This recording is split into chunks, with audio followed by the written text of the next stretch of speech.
Berikut adalah hal-hal yang perlu diperhatikan sebelum mengikuti ibadah online. Siapkan diri dengan berpakaian yang rapi dan sopan, sebagaimana kita beribadah di gedung gereja. Duduk yang sopan, jangan berbaring atau melakukan aktivitas lainnya. Siapkan hati dengan sungguh-sungguh sebelum ibadah online dimulai, sama seperti kita di gereja, dan tidak makan dan minum selama beribadah. Ikuti liturgi dan tetap berpartisipasi aktif selama ibadah berlangsung, seperti waktu duduk dan berdiri, saat menaikkan pujian bersama, saat berdoa, dan saat mendengarkan firman Tuhan.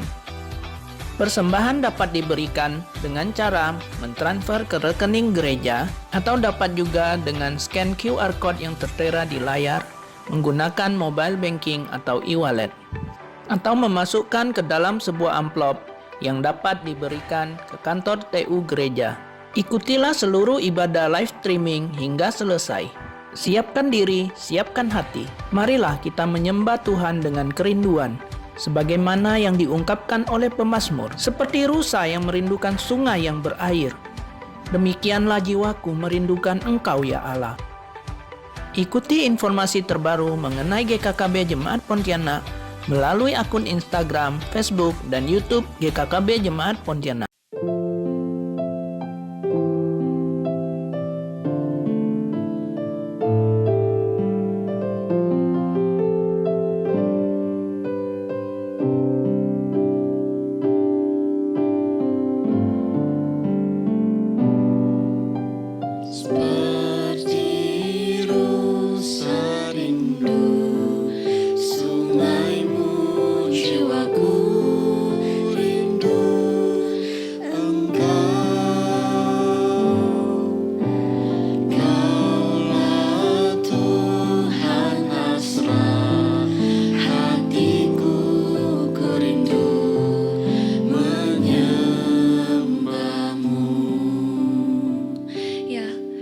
Selayaknya rusa yang rindu dengan air, biarlah hati kita juga merindukan firman Tuhan.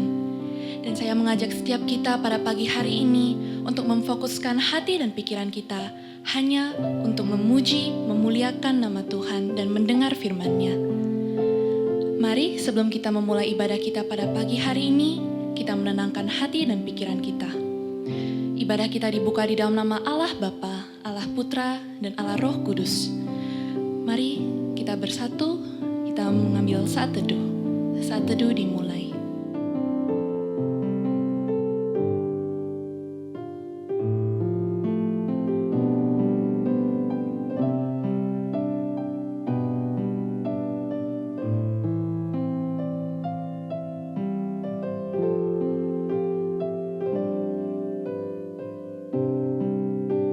Bernyanyilah baginya, bermazmurlah baginya, percakapkanlah segala perbuatannya yang ajaib.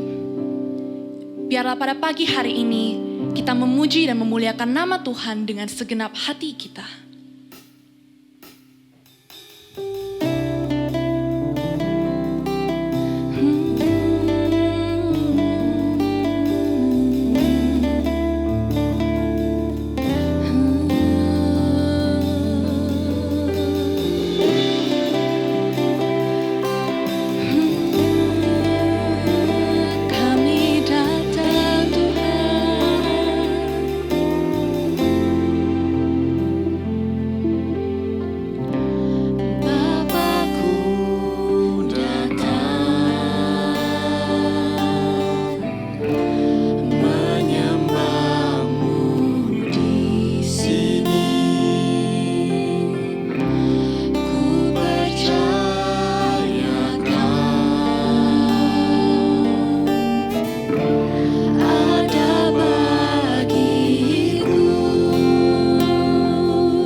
lebih sungguh lagi.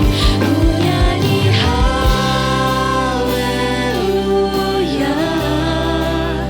ku nyanyi haleluya. Sungguh kau hebat, ajaib perkasa perbuatanmu. Ku mau nyanyikan bagimu Tuhan. Ku nyanyi haleluya,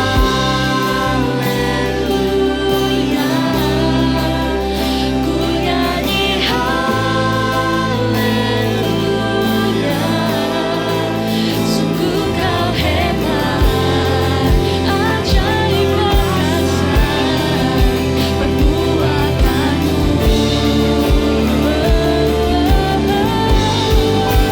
Ku nyanyi haleluya, ku nyanyi haleluya. Sungguh kau hebat, ajaib perkasa perbuatanmu di hidupku.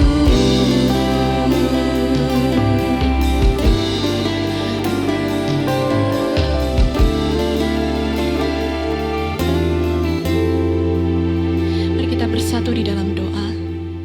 Bapa di dalam surga, kami mengucap syukur atas hari yang Engkau berikan kepada kami. Hari yang baru, di mana kami bisa kembali menghirup nafas kehidupan-Mu. Dan pada pagi hari ini ya Tuhan, kami rindu untuk beribadah kepada Engkau. Kami serahkan hati dan pikiran kami, fokus kami kepada Engkau. Biarlah fokus kami ini tidak terganggu oleh gadget kami yang lainnya. Kami rindu untuk benar-benar dengan tulus beribadah kepada Engkau ya Tuhan. Kami serahkan rangkaian ibadah kami selanjutnya ke dalam tangan kasih-Mu. Inilah doa kami ya Bapa, di dalam nama Tuhan Yesus kami berdoa. Amin. Besar setiamu, besar setiamu, tiap pagi berikan rahmat baru. Segala yang ku perlu kau sediakan. Besar setiamu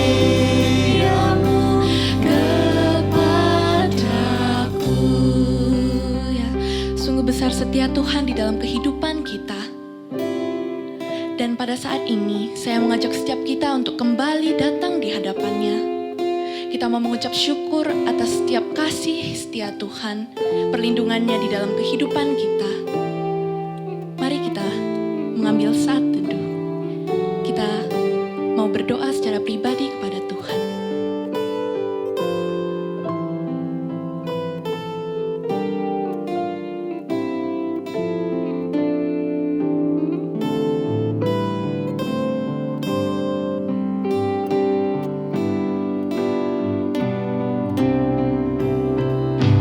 Besar setiamu, besar setiamu, tiap pagi berikan rahmat baru. Segala yang ku perlu kau sediakan. Besar setiamu kepadaku. Ya benar, sungguh besar setia Tuhan. Mari saya mengajak setiap dari kita, umat percaya, untuk menyatakan kembali iman kita dan dengan lantang dan tegas kita lafalkan pengakuan iman rasuli. Pengakuan iman rasuli. Aku percaya kepada Allah, Bapa yang Maha Kuasa, Khalik langit dan bumi, dan kepada Yesus Kristus, anaknya yang tunggal Tuhan kita, yang dikandung dari Roh Kudus, lahir dari anak darah Maria, yang menderita sengsara di bawah pemerintahan Pontius Pilatus, disalibkan, mati dan dikuburkan, turun ke dalam kerajaan maut, Pada hari yang ketiga, bangkit pula dari antara orang mati, naik ke sorga, duduk di sebelah kanan Allah, Bapa yang Maha Kuasa. Dan dari sana ia akan datang untuk menghakimi orang yang hidup dan yang mati. Aku percaya kepada Roh Kudus, gereja yang kudus dan am, persekutuan orang kudus, pengampunan dosa, kebangkitan tubuh, dan hidup yang kekal. Amin. Ya, kita sungguh mengucap syukur atas kasih setia Tuhan dan pengorbanannya di dalam kehidupan kita. Maka dari itu, biarlah hidup kita dedikasikan hanya untuk menjadi persembahan yang kudus bagi Tuhan. Kita angkat pujian, Ajarku Berdiam.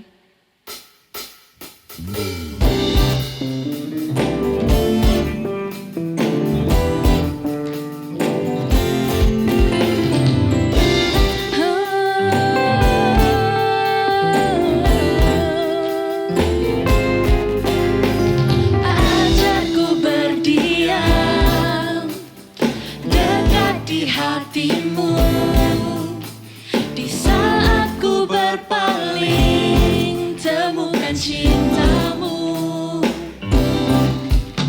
Di sana kau menanti, kau bawaku lagi bersekutu dalam damai yang sejati. Kita katakan ku damba hadirmu.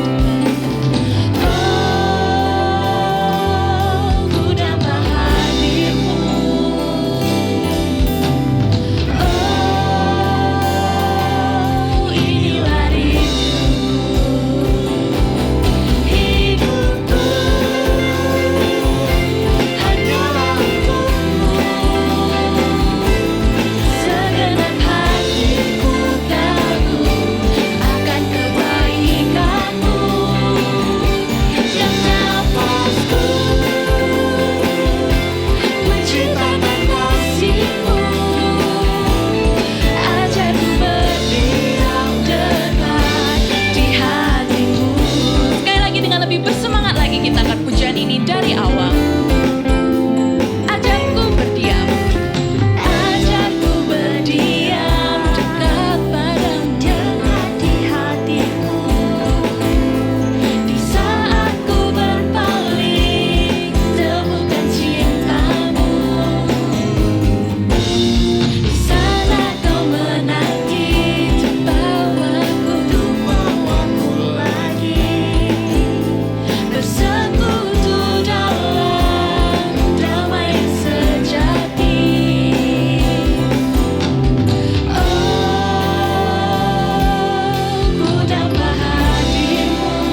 kita mendengarkan firman Tuhan pada pagi hari ini, mari kita kembali menenangkan hati kita angkat pujian seperti Rusa Rindu.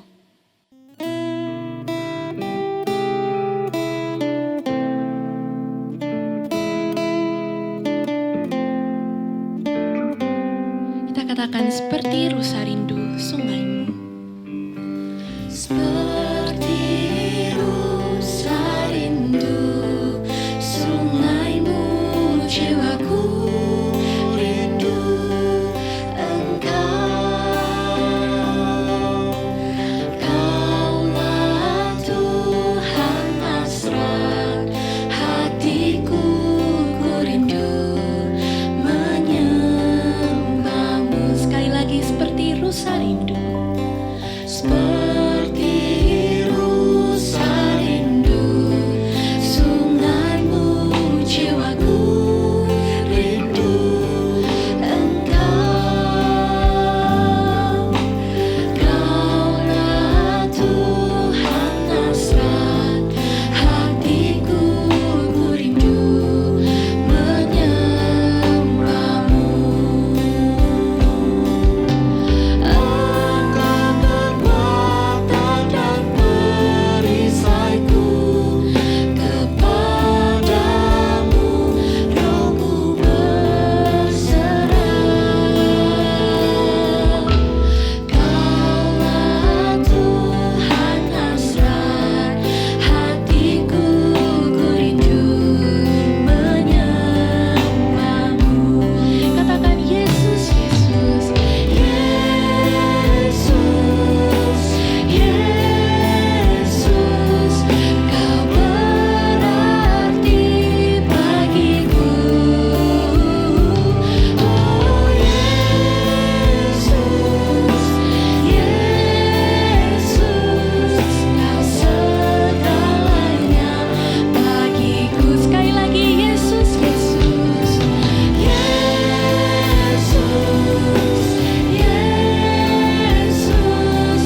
Kau berarti bagiku. Oh Yesus, Kau segalanya bagiku. Kau segalanya bagiku. Sekali lagi Kau segalanya. Kau segalanya bagiku.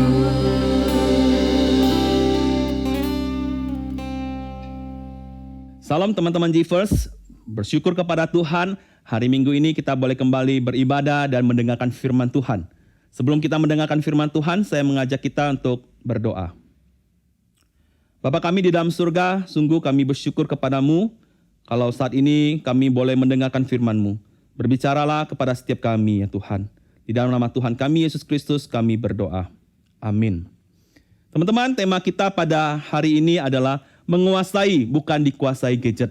Firman Tuhan di dalam Galatia pasal 5 ayat 16 sampai 26. Demikian firman Tuhan, kita tidak baca semuanya, tapi kita akan membaca ayat 16 sampai 17 terlebih dahulu. Demikian firman Tuhan. Maksudku ialah, hiduplah oleh roh, maka kamu tidak akan menuruti keinginan daging. Sebab keinginan daging berlawanan dengan keinginan roh, dan keinginan roh berlawanan dengan keinginan daging. Karena keduanya bertentangan, sehingga kamu setiap kali tidak melakukan apa yang kamu kehendaki. Nah teman-teman yang terkasih di dalam Tuhan, hidup ini penuh dengan berbagai macam pilihan. Dan di dalam setiap pilihan-pilihan tersebut, maka kita juga punya keinginan untuk mengiyakan atau tidak. Nah teman-teman berbicara soal gadget, demikian juga sama. Apakah teman-teman punya keinginan untuk menguasai gadget? Atau teman-teman membiarkan diri teman-teman dikuasai oleh gadget? Nah, berbicara soal gadget, gadget itu apa? Gadget adalah alat-alat elektronik yang berfungsi di dalam kehidupan kita. Nah, gadget seperti ini bukan hanya alatnya saja, tetapi ketika Kohafi berbicara soal gadget, itu termasuk juga segala teknologi dan juga jaringan-jaringan internet yang ada. Nah, teman-teman yang terkasih di dalam Tuhan, gadget adalah suatu hal yang tidak terpisahkan di dalam kehidupan kita. Bahkan salah satu survei dari lembaga KPAI mengatakan bahwa gadget itu dimiliki hampir oleh sebagian besar oleh anak-anak remaja, anak-anak yang ada. 71,3% anak telah memiliki gadget sendiri. Dan sisa-sisa daripada yang lain mengatakan bahwa gadget itu adalah berbagi dengan orang tua.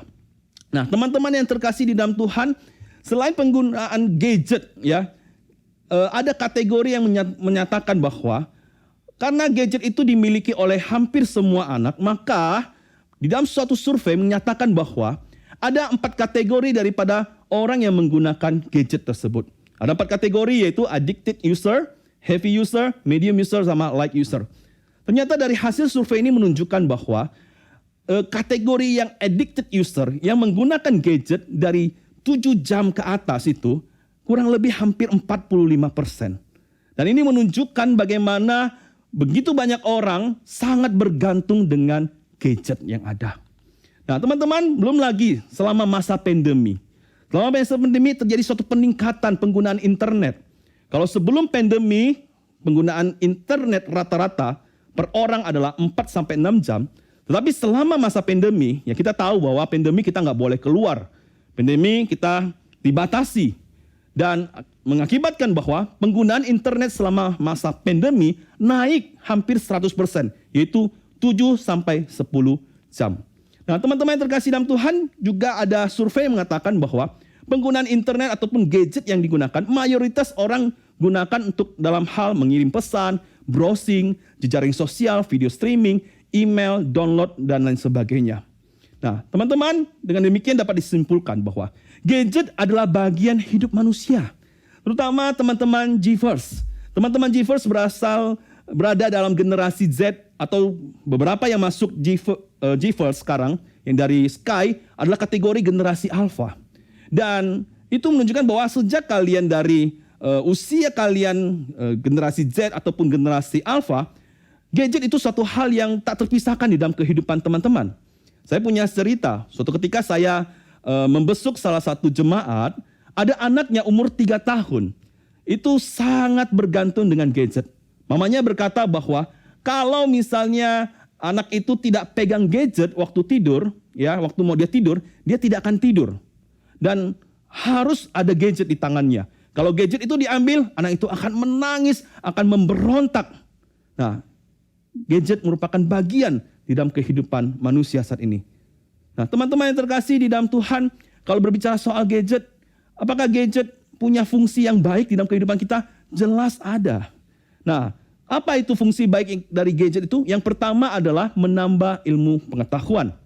Nah, teman-teman yang terkasih dalam Tuhan, ada orang mengatakan bahwa harusnya generasi sekarang yang dimana mempunyai gadget, ya, itu punya satu kesempatan untuk belajar lebih baik dibandingkan dengan generasi-generasi kami atau generasi-generasi yang ada di atasnya lagi.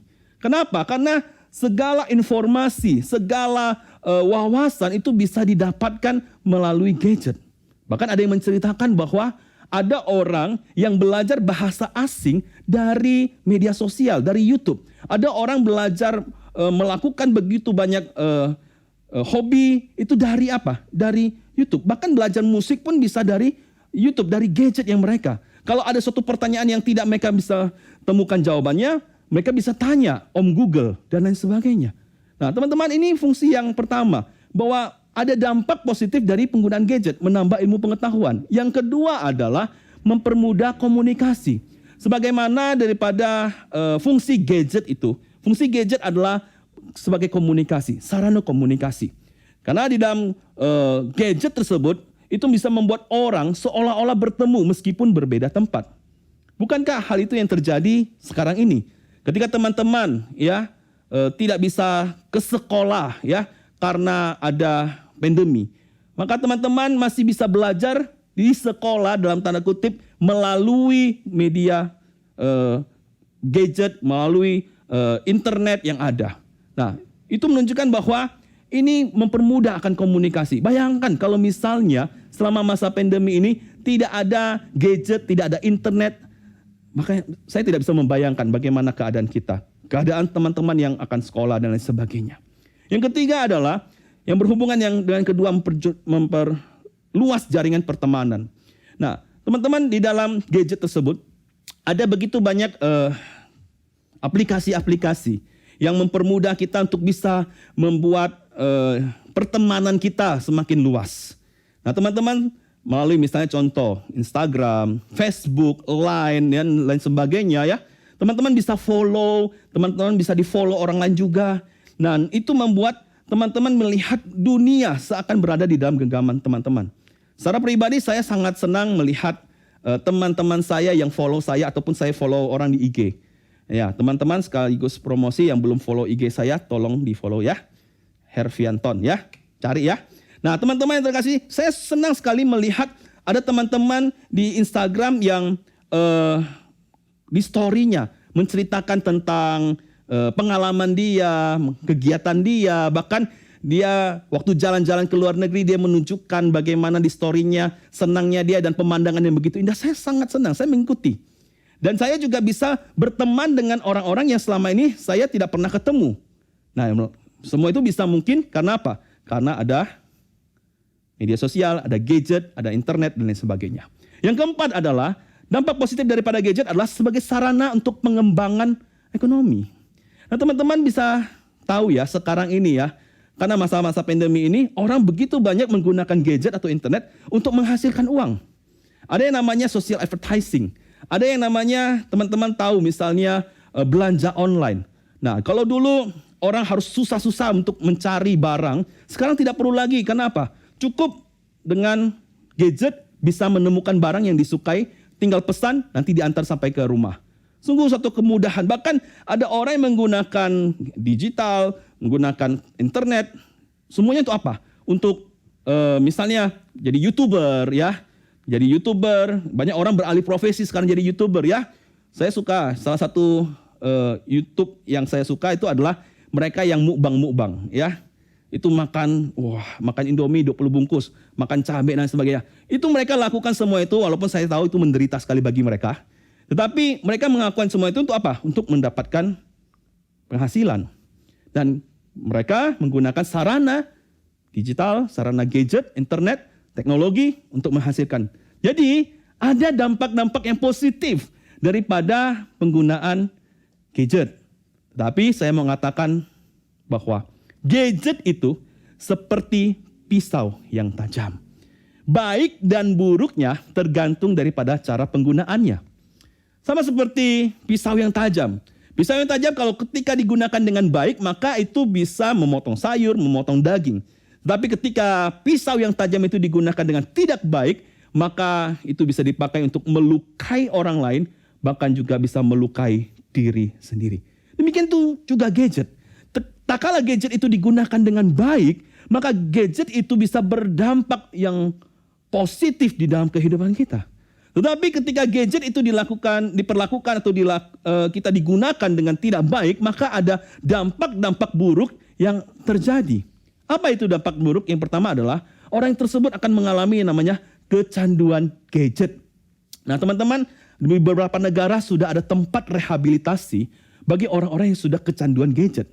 Nah, saya tidak tahu apakah di Indonesia atau di Pontianak sudah ada tempat yang seperti ini. Tapi kemarin saya searching dan saya menemukan bahwa ada suatu berita di televisi di negara kita, negara Indonesia, ada orang yang sudah mengalami gangguan jiwa akibat kecanduan gadget. Nah, saudara bisa lihat ya fotonya ya, bagaimana orang tersebut mengalami gangguan jiwa. Saya nggak tahu apakah dia depresi, stres atau gila ya. Karena apa? Karena dikatakan kecanduan gadget. Lalu beberapa yang lain saya mencoba searching, ternyata ada dampak-dampak lainnya. Karena orang kecanduan gadget, orang bisa mati ya. Seperti contoh gambar yang ada di samping ini ya. Mati karena apa? Karena ya mungkin dia nggak makan, nggak tidur, main terus gadget yang dia suka, sampai akhirnya dia mati demikian. Ya, saudara, cara matinya keren nggak? Saya rasa nggak keren ya. Walaupun orang di samping kirinya nggak peduli, tapi ini sudah merenggut nyawa karena kecanduan. Belum lagi ada berita di Jawa Barat, ada orang ya, seorang perempuan kena stroke gara-gara ML, Mobile Legend ya. Saya nggak tahu teman-teman yang Mobile Legend ya, apakah sekarang masih viral Mobile Legend atau game yang lain. Tetapi ketika Mobile Legend viral, ada seorang perempuan dikatakan karena main Mobile Legends kena stroke. Kenapa? Kecanduan. Nyata kecanduan itu merupakan satu hal yang sangat-sangat berbahaya bagi orang yang tidak menggunakan gadget dengan baik. Yang kedua adalah pengaruh dampak daripada hal negatif dari gadget adalah bisa terpengaruh ataupun menjadi penyebar hoax. Karena orang bisa menggunakan gadget ataupun internet ataupun segala teknologi yang ada di dalamnya untuk menyebarkan berita hoax. Dan bahkan orang yang mendapatkan berita hoax itu bisa juga akhirnya menjadi penyebar hoax. Seperti ketika masa-masa pandemi. Ketika masa-masa pandemi begitu banyak orang terpengaruh dengan berita hoax. Saya punya satu kenalan orang tua, ya. Orang tua itu menceritakan bahwa dia itu tiba-tiba menjadi gelisah, nggak bisa tidur, stres. Kenapa? Ternyata dia terpengaruh oleh berita-berita hoax tentang pandemi COVID-19.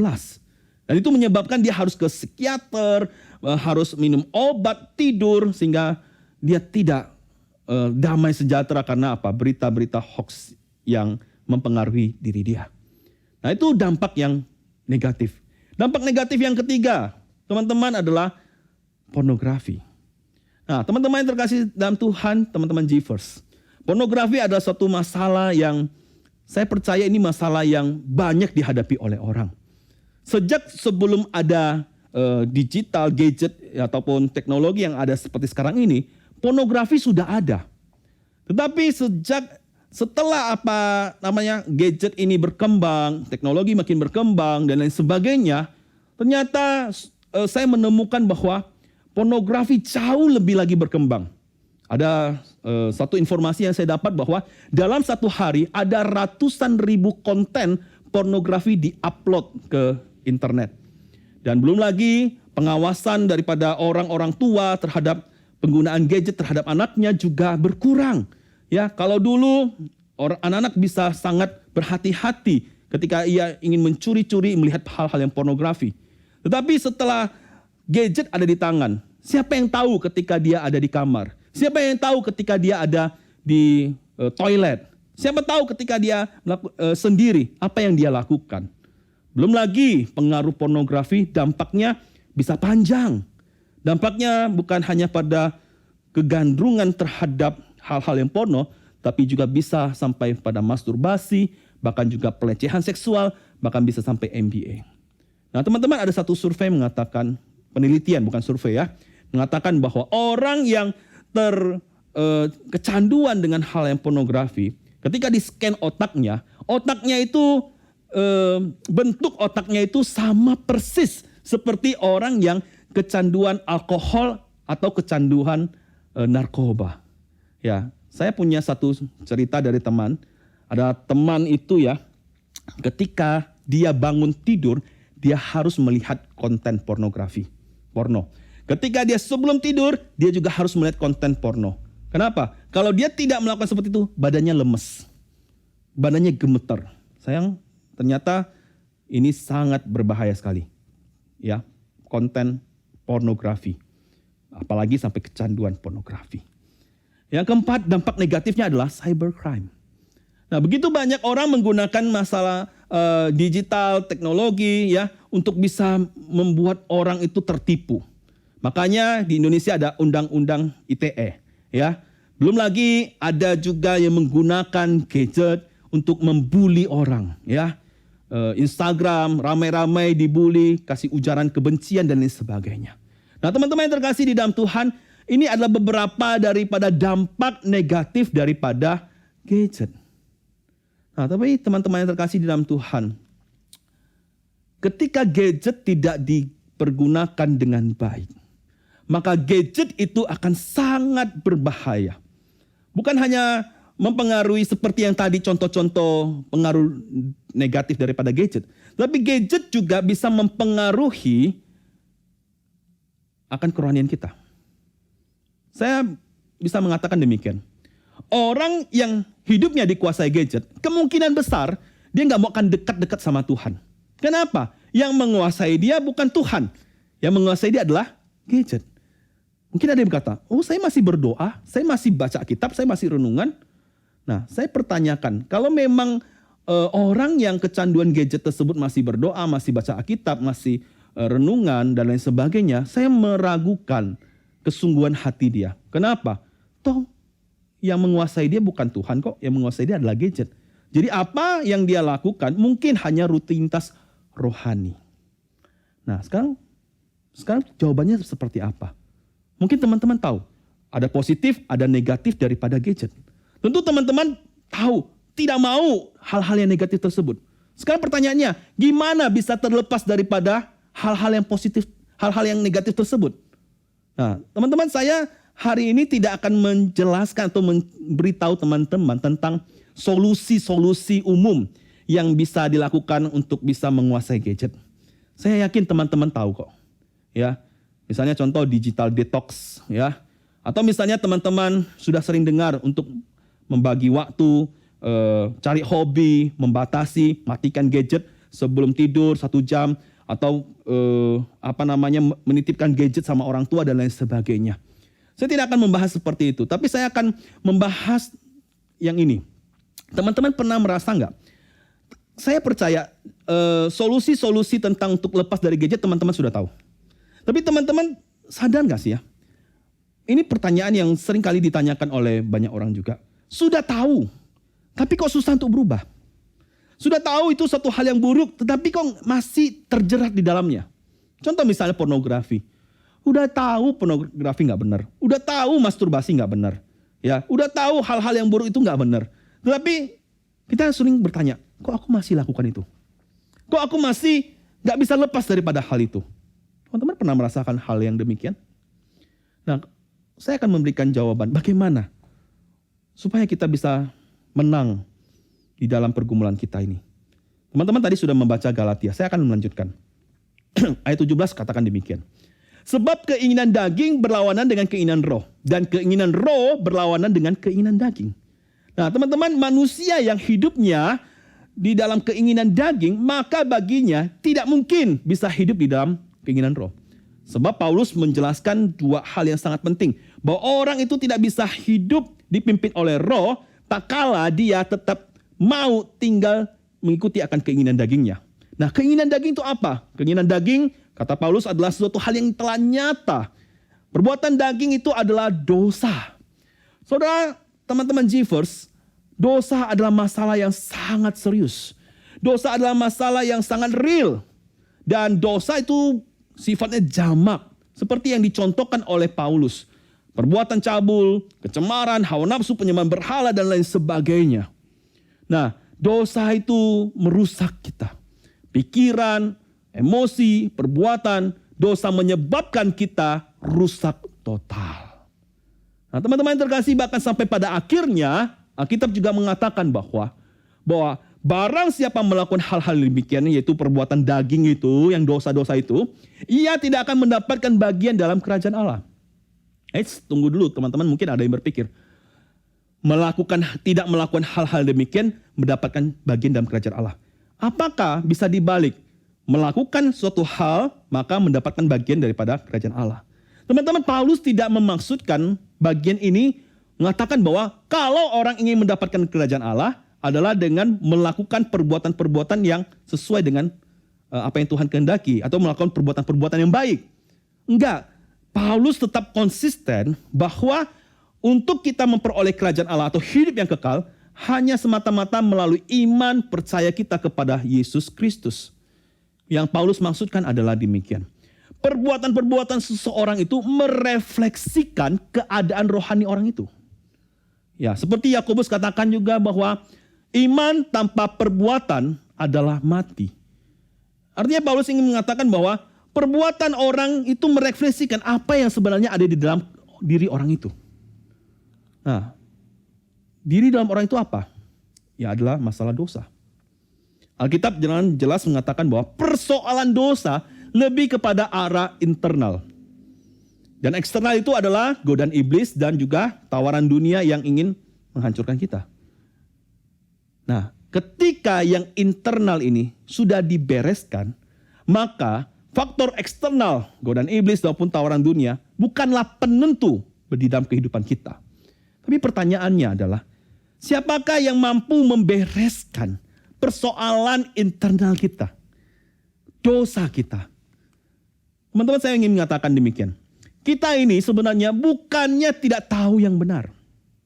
Ya. Tetapi seringkali kita harus sadar, mengakui bahwa kita ini tidak mampu melakukan yang benar. Oleh karena itu kita butuh Kristus dan firman-Nya yang hidup. Kita butuh firman yang hidup.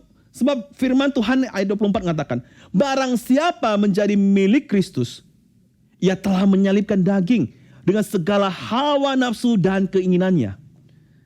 Barang siapa menjadi milik Kristus, bagaimana kita menjadi milik Kristus? Yaitu tak kalah kita membuka hati kita.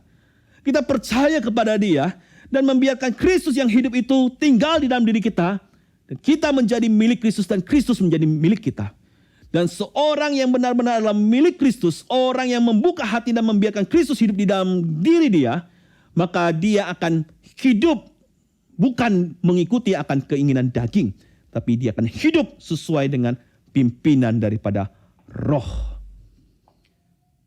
Pertanyaannya adalah bagaimana sih hidup yang dipimpin oleh roh itu?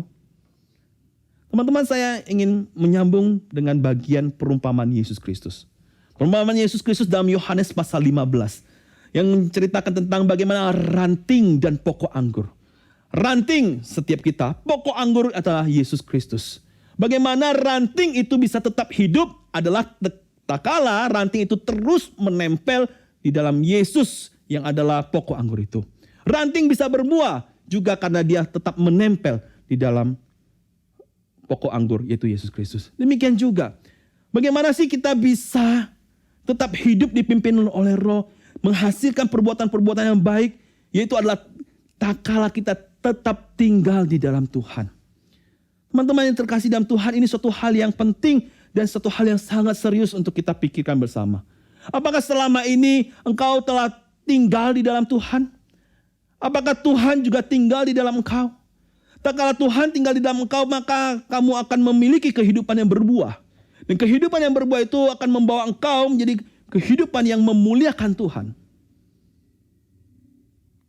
Teman-teman mungkin ada yang bertanya juga, ya saya mau tetap tinggal di dalam Tuhan. Tapi seringkali gak mudah, seringkali jatuh. Teman-teman, saya katakan, buah itu bisa berkembang, bisa menjadi besar, itu juga perlu proses.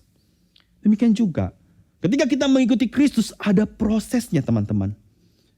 Tapi prosesnya berbeda tak kala engkau hidup misalnya di luar Tuhan.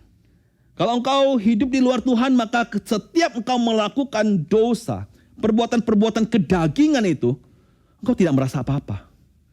Engkau merasa santai-santai saja. Engkau merasa itu satu hal yang lumrah. Engkau mati rasa dengan semua itu.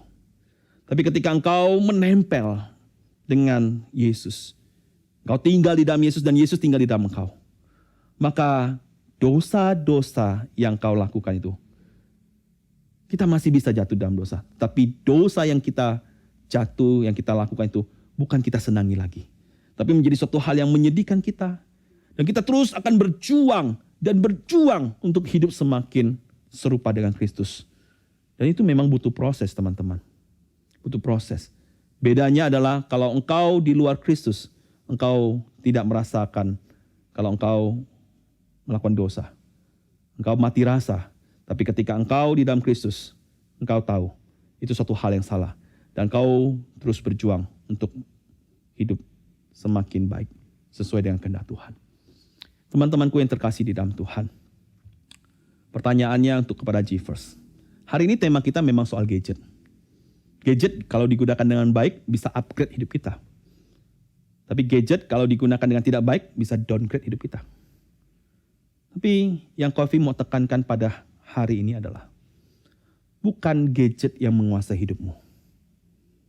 Tapi biarkanlah Tuhan yang menguasai hidupmu. Apakah engkau membiarkan dirimu dikuasai oleh gadget? Atau kau berkata kepada Tuhan, Tuhan, aku gak mau dikuasai gadget. Aku mau hidupku dikuasai oleh Tuhan. Teman-teman G-First yang terkasih dalam Tuhan. Engkau G-First. Sebutannya apa? Jesus followers. Jadilah benar-benar Jesus followers. Bukan sekedar slogan G-Verse. Tapi apakah engkau benar-benar adalah seorang pengikut Kristus dan membiarkan hidupmu dikuasai oleh Tuhan? Saat engkau hidupmu dikuasai oleh Tuhan, maka engkau hidup dipimpin oleh Roh dan engkau tidak akan senang lagi dengan perbuatan-perbuatan kedagingan itu. Teman-teman G-Verse yang terkasih di dalam Tuhan. Bagi teman-teman G-Verse yang saat ini, engkau mungkin mendengarkan firman Tuhan dan saat ini sadar bahwa mungkin ada hal-hal yang telah buruk yang engkau lakukan. Atau engkau sadar bahwa ternyata engkau terkategori sebagai orang yang dikuasai oleh gadget. Saat ini, kembalilah datang kepada Tuhan. Katakan kepada Tuhan, Tuhan, aku mau tinggal di dalam Engkau. Tuhan, tinggallah dalamku. Sehingga aku dimampukan untuk hidup bukan memenuhi akan hawa nafsu ataupun keinginan-keinginan dagingku. Yang aku tahu bahwa itu semua sementara. Tetapi biarkanlah aku hidup sesuai dengan maunya Tuhan. Teman-teman G-Verse yang terkasih di dalam Tuhan. Tak kala engkau sadar kalau engkau sudah melenceng ke kanan, engkau sudah melenceng ke kiri, tempatkanlah kembali posisi Yesus pada tempatnya. Biarkanlah dia yang berkuasa di dalam hidupmu. Bagi teman-teman G-Verse yang secara pribadi, engkau belum pernah menyatakan secara langsung engkau mau menerima Yesus. Engkau belum pernah menyatakan bahwa Yesus tinggallah dalam aku dan aku mau tinggal di dalam engkau. Maka ini kesempatan juga bagi teman-teman G-Verse untuk juga menyatakan komitmen untuk membuka hati menjadi milik Kristus, tinggal di dalam dia dan Kristus tinggal di dalam engkau. Maukah engkau, teman-teman G-Verse? Tema kita menguasai bukan dikuasai gadget. Menjadi satu perenungan yang membawa kita juga melihat bahwa hidup ini adalah tentang Tuhan. Hidup ini adalah dikuasai oleh Tuhan. Dan biarkanlah hidupmu dikuasai oleh Tuhan. Maka engkau akan tahu hidupmu akan mengalami sukacita. Dan lebih daripada itu, hidupmu akan memuliakan Tuhan. Seperti yang Tuhan rancangkan di dalam kehidupan setiap kita. Mari teman-teman G-Verse, kita tundukkan kepala, kita berdoa.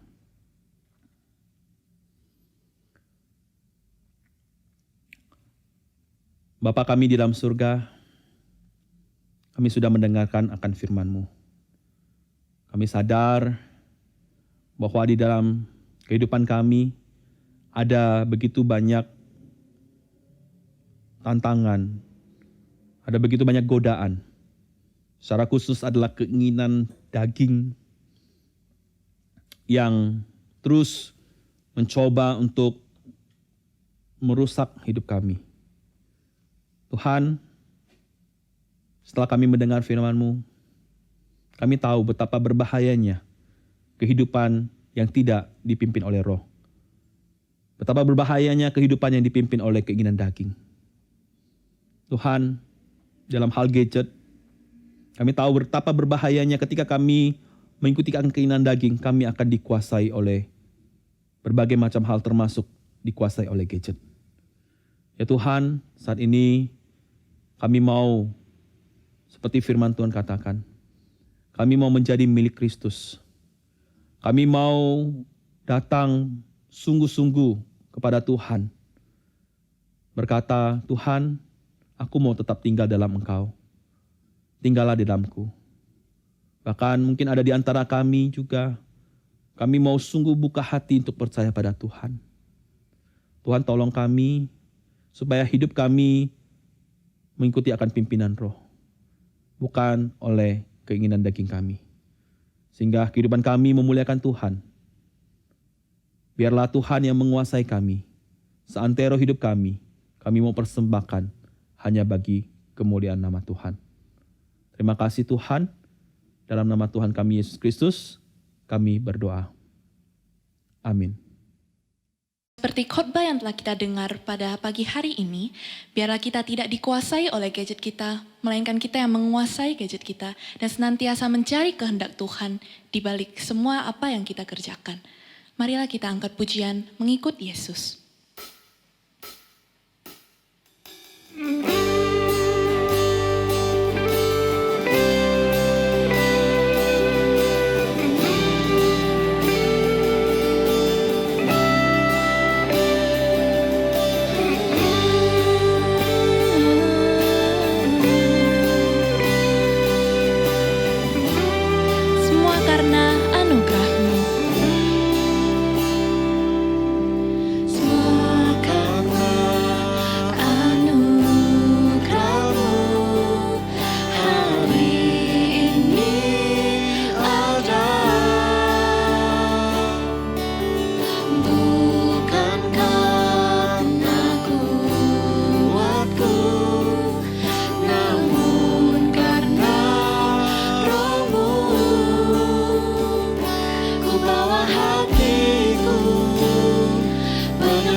Shalom, ya bersyukur pada hari ini kita masih boleh mengikuti ibadah dengan baik.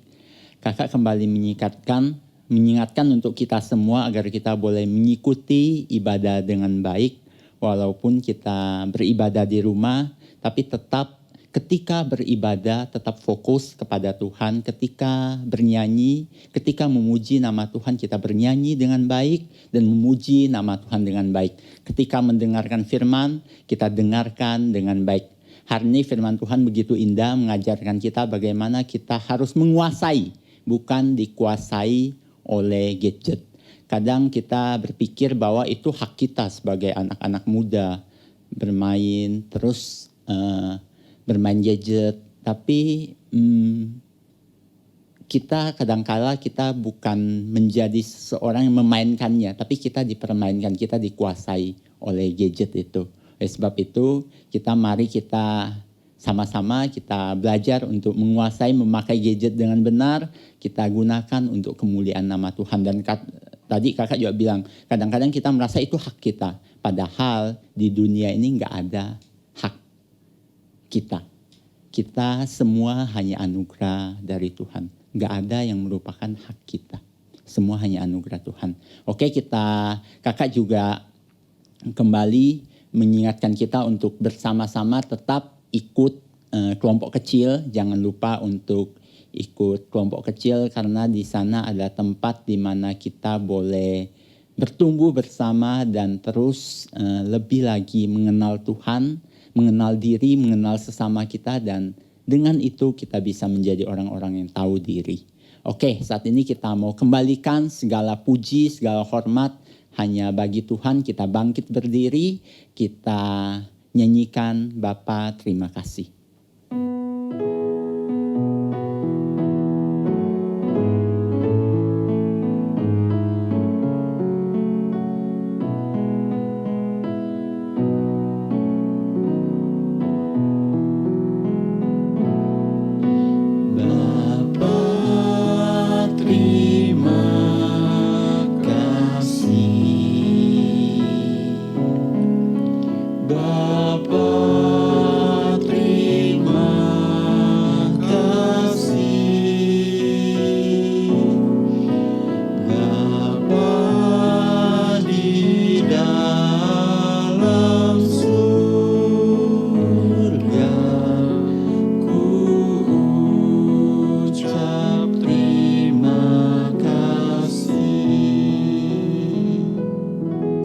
Bersama-sama kita naikkan doa yang diajarkan Tuhan Yesus di dalam doa Bapa kami.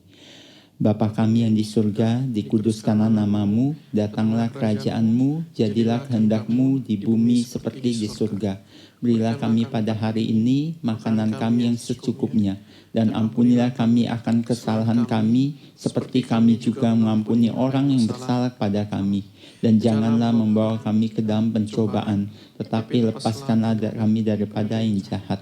Karena Engkaulah yang mempunyai kerajaan dan kuasa dan kemuliaan sampai selama-lamanya. Amin.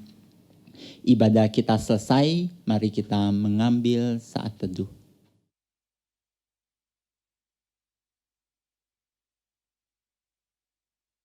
Saat teduh selesai, Tuhan Yesus memberkati. Soli Deo Gloria.